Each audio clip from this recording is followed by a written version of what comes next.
The morning it all went down, I was sipping coffee on my porch when 6 black SUVs screeched to a stop across the street.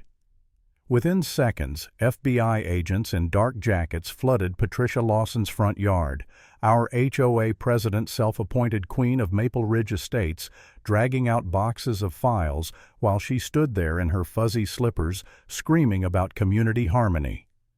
Watching her get hauled away in handcuffs was surreal, because 3 months earlier she'd been standing right where I was, clipboard in hand, demanding I pay her $95 a month for the greater good.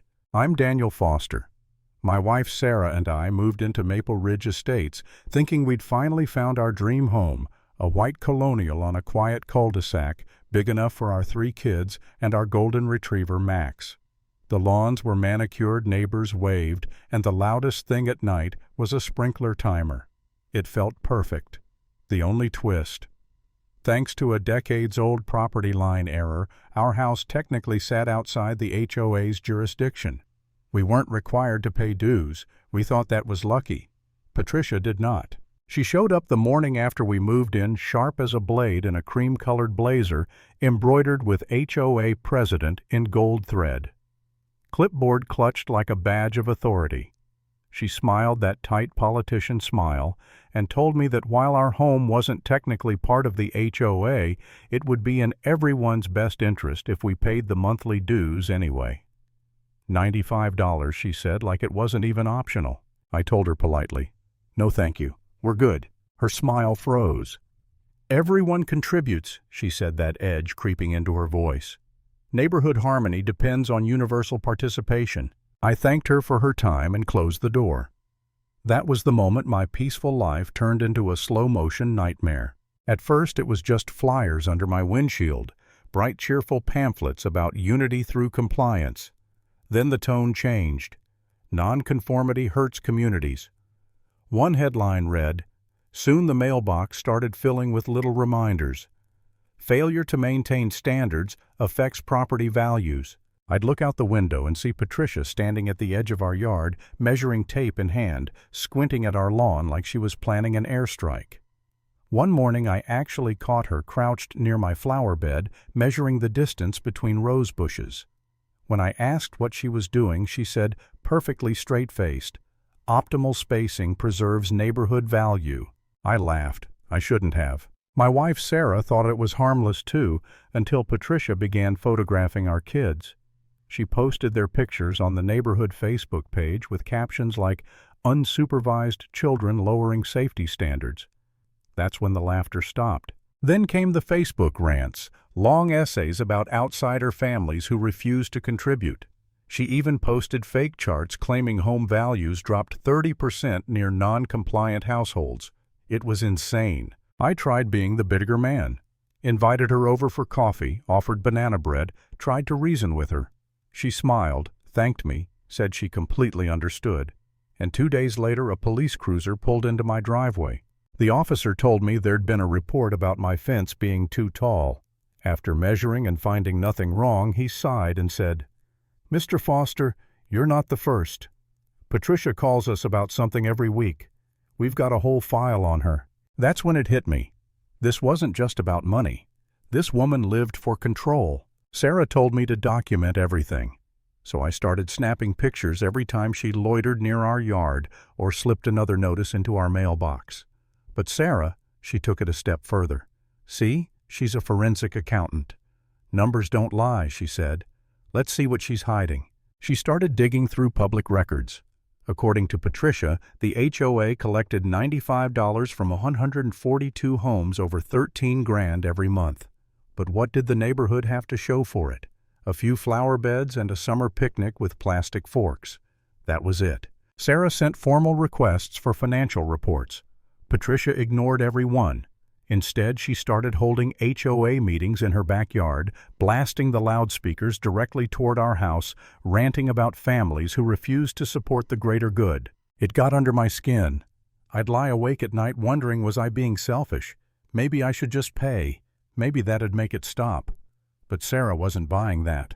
2 weeks later, she found the crack in Patricia's armor. The HOA wasn't even legally registered. No 501c3 status. no state filings, nothing. Patricia Lawson had created a fake HOA collecting over $160,000 a year with zero oversight. Sarah kept going. She found purchases charged to the HOA for a luxury hot tub, trips to Cabo San Lucas, even a $40,000 office kitchen renovation. But the so-called office was Patricia's house. My personal favorite, a $3,000 line item for neighborhood beautification that turned out to be her ceramic unicorn collection.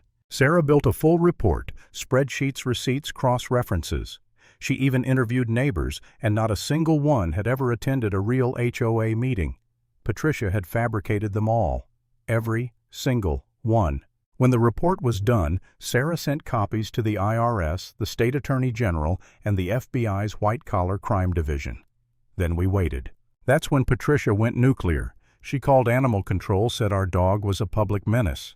She called the health department, said our garbage cans were breeding disease.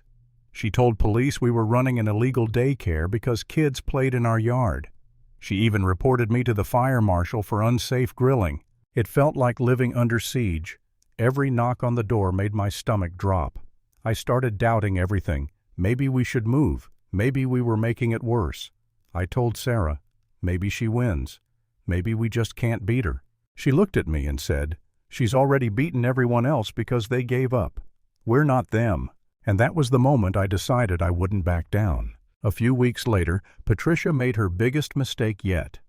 She sent a letter to every house in the neighborhood announcing that HOA dues were being raised to $150 a month due to new state regulations.